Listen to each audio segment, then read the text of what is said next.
ಪರ್ವತದ ಮರೆಯಿಂದ ಉದಯವಾದ ಸೂರ್ಯ ತನ್ನ ಬೆಳಕನ್ನು ಇಡೀ ಹಳ್ಳಿಗೆ ಹಬ್ಬಿಸ್ದ.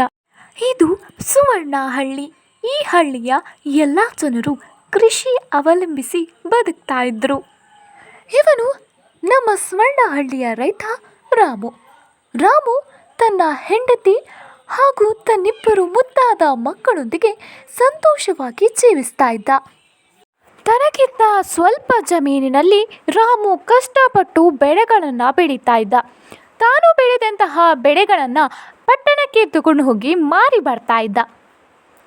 ಕೃಷಿಯ ಕೆಲಸದಿಂದ ತನ್ನ ಕುಟುಂಬದವರನ್ನು ಸಂತೋಷದಿಂದ ನೋಡ್ಕೊಳ್ತಾ ಇದ್ದ. ಒಮ್ಮೆ ಹೀಗೆ ತೋಟದಲ್ಲಿ ಕೆಲಸ ಮಾಡಬೇಕಾದ್ರೆ ಪೊದೆಯಲ್ಲಿ ಸಿಕ್ಕಾಕೊಂಡ ಒಂದು ನಾಗರ ಹಾವನ್ನು ರಕ್ಷಿಸ್ತಾನೆ.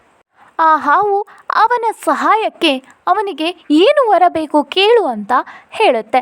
ಆಗ ರಾಮು ನಮ್ಮ ಊರಿನ ಎಲ್ಲ ಜನರು ಸಂತೋಷವಾಗಿ ಹಾಗೂ ಸುರಕ್ಷಿತವಾಗಿ ಇರುವಂತೆ ವರ ನೀಡು ತಾಯಿ ಅಂತ ಕೇಳ್ಕೊತಾನೆ.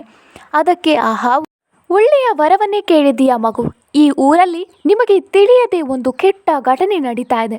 ಅದು ಆದಷ್ಟು ಬೇಗ ನಿನಗೆ ತಿಳಿಯಲಿ. ಅದನ್ನು ಎದುರಿಸುವ ಶಕ್ತಿ ನಾನು ನಿನಗೆ ಕರುಣಿಸುತ್ತೇನೆ ಎಂದು ಹೇಳಿ ಅಲ್ಲಿಂದ ಆ ಹಾವು ಹೊರಟು ಹೋಗುತ್ತದೆ. ತರಕಾರಿ ಅಮ್ಮ, ಬನ್ನಿ ಬನ್ನಿ ತರಕಾರಿ. ಇದು ಚಿರಪರಿಚಿತವಾದ ಧ್ವನಿ. ಇವಳು ಚೆಲುವಿ. ಪಕ್ಕದ ಊರಿನಿಂದ ಬಂದು ಈ ಊರಿನಲ್ಲಿ ತರಕಾರಿಗಳನ್ನು ಮಾಡ್ತಾ ಇದ್ಲು. ನಾನು ಮೊದಲೇ ಹೇಳಿದ ಹಾಗೆ ಇದು ಹಳ್ಳಿ. ಇಲ್ಲಿ ಎಲ್ಲರೂ ಕೂಡ ಅವ್ರ ಮನೆಯಲ್ಲೇ ತರಕಾರಿಗಳನ್ನು ಬೆಳೆಸ್ತಾರೆ. ಆದರೂ ಕೂಡ ಚೆಲುವಿ ತನ್ನ ಕಷ್ಟಗಳನ್ನೆಲ್ಲ ಅವ್ರ ಬಳಿ ಹೇಳ್ಕೊತಾ ಇದ್ಲು. ಅವಳ ಕಷ್ಟಗಳನ್ನು ಕೇಳಿದಂತಹ ಹಳ್ಳಿ ಜನರು ಮರುಗಿ ತರಕಾರಿಗಳನ್ನು ತೆಕ್ಕೊಳ್ತಾ ಇದ್ರು. ಇದು ಅವಳ ವ್ಯಾಪಾರ ಆಗಿತ್ತು. ಹೀಗೆ ದಿನಗಳನ್ನು ಸ್ವರ್ಣಹಳ್ಳಿಯ ಜನರು ಸಂತೋಷದಿಂದ ಸಹಬಾಳ್ವೆಯಿಂದ ಕಳೀತಾ ಇದ್ರು. ಒಮ್ಮೆ ರೈತ ರಾಮು ತನ್ನ ಹೊಲದಲ್ಲಿ ಕೆಲಸ ಮುಗಿಸಿ ಬರಬೇಕಾದ್ರೆ ಕತ್ತಲಾಗಿತ್ತು. ಆ ಸಮಯದಲ್ಲಿ ಅವನು ತರಕಾರಿ ಮಾರುವ ಚೆಲುವಿ ದಟ್ಟವಾದ ಅಡವಿಯ ಕಡೆ ಹೋಗ್ತಿರೋದನ್ನು ಗಮನಿಸ್ತಾನೆ. ಅಯ್ಯೋ, ನಾನು ನೋಡಿದ್ದೆಲ್ಲ ನಿಜನಾ? ಆ ಕಾಡಿಗೆ ನಾನೇ ಇಲ್ಲಿವರೆಗೂ ಹೋಗಿಲ್ಲ. ಅದನ್ನು ಕತ್ತಲೆಯ ಕೂಪ ಅಂತ ಕರೀತಾರೆ. ನಮ್ಮ ಊರಿನ ಜನರೆಲ್ಲ ಹಗಲೊತ್ತಲೇ ಹೋಗೋಕ್ಕೆ ಹೆದರ್ಕೊಳ್ಳೋ ಕಾಡದು. ಆ ಕಾಡಿಗೆ ಆ ಚೆಲುವೆ ಅದು ರಾತ್ರಿ ಹೊತ್ತಲ್ಲಿ ಯಾಕೆ ಹೋದ್ಲು? ಅವಳ ಊರಿಗೆ ಹೋಗೋ ದಾರಿ ನಮ್ಮ ಹಳ್ಳಿಯ ಹಿಂದೆ ಇದೆ.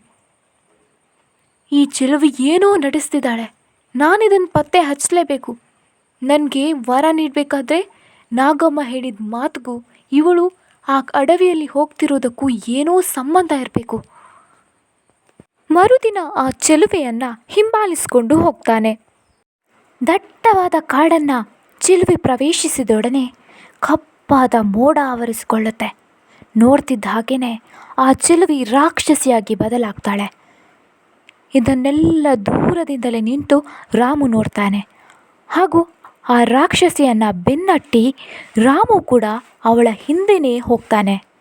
ಆ ರಾಕ್ಷಸಿಯನ್ನು ಹಿಂಬಾಲಿಸ್ತಾ ರಾಮು ಕೂಡ ಆ ಕಾಡಿನ ಮಧ್ಯಭಾಗವನ್ನು ತಲುಪ್ತಾನೆ. ಅಲ್ಲಿನ ಬಂಗಲೆ, ಆ ಬಂಗಲೆ ಎದುರಿರುವ ರಾಕ್ಷಸಿ ತಲೆಯ ಮರ ಎಲ್ಲವನ್ನು ನೋಡಿ ಬೆಚ್ಚಿ ಬೀಳ್ತಾನೆ. ಎಲ್ಲವನ್ನು ಕಣ್ಣಾರಿ ಕಂಡ ರಾಮುಗೆ ಇದು ಸತ್ಯವೋ ಭ್ರಮೆಯೋ ಅಂತ ತಿಳಿದ ಭಯ ಆಗಿ ಒಂದು ಕ್ಷಣ ಯೋಚನೆ ಮಾಡದೆ ಅಲ್ಲಿಂದ ವಾಪಸ್ ಓಡಿ ಬರ್ತಾನೆ.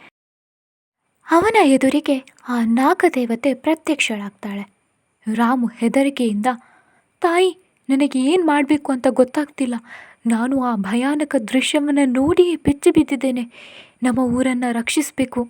ನಾನೀಗ ಏನು ಮಾಡಬೇಕು ತಾಯಿ? ನಿನಗೆ ಸಂಪೂರ್ಣ ಸತ್ಯ ತಿಳಿದಿಲ್ಲ ಮಗು. ನೀನು ಅವರನ್ನು ನೋಡಿ ಅಷ್ಟೇ ಹೆದರಿಕೊಂಡು ಬಂದಿದ್ದೀಯ. ಅವರು ತರಕಾರಿಯನ್ನು ಮಾರಿ ಊರಿಡೀ ಜನರನ್ನು ವಶೀಕರಿಸಿದ್ದಾರೆ. ಅವರನ್ನೆಲ್ಲ ಹತ್ಯೆ ಮಾಡಿ ತಾವುಗಳು ಅಮರರಾಗಬೇಕು ಅಂತ ಯೋಚಿಸ್ತಾ ಇದ್ದಾರೆ. ಇದನ್ನು ಆದಷ್ಟು ಬೇಗ ನೀನು ತಡೀಲೇಬೇಕು. ನೀನು ಈ ಊರಿನಲ್ಲಿರುವಂಥ ಒಬ್ಬ ಮಂತ್ರವಾದಿಯ ಬಳಿಗೆ ಹೋಗು. ನಿನಗೆ ಖಂಡಿತವಾಗಿಯೂ ಅವನಲ್ಲಿ ಪರಿಹಾರ ದೊರೆಯುತ್ತದೆ. ನಿನಗೆ ಶುಭವಾಗಲಿ. ನಾಗಮಾತೆ ಹೇಳಿದ ಹಾಗೆ ರಾಮು ಮಂತ್ರವಾದಿಗೆ ಎಲ್ಲ ವಿಷಯವನ್ನು ಹೇಳಿ ಅವನನ್ನು ಆ ಕಾಡಿಗೆ ಕರ್ಕೊಂಡು ಹೋಗ್ತಾನೆ. ಆ ಬಂಗಲೆಯನ್ನು ತಲುಪಿದ ಕೂಡಲೇ ರಾಮುವನ್ನು ಅಲ್ಲೇ ನಿಲ್ಲಿಸಿ ಮಂತ್ರವಾದಿ ಮಾತ್ರವೇ ಆ ರಾಕ್ಷಸಿಯ ಎದುರು ಹೋಗಿ ನಿಲ್ಲುತ್ತಾನೆ.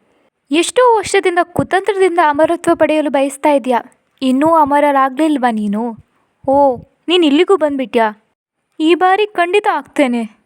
ಅನೇಕ ಸಮಯದವರೆಗೂ ಕೂಡ ರಾಕ್ಷಸಿ ಹಾಗೂ ಮಂತ್ರವಾದಿಯ ನಡುವೆ ಮಂತ್ರಗಳ ಕಾದಾಟ ನಡೆಯುತ್ತೆ. ಕೊನೆಗೂ ಕೂಡ ಆ ರಾಕ್ಷಸಿ ಪ್ರಾಣ ಬಿಡ್ತಾಳೆ.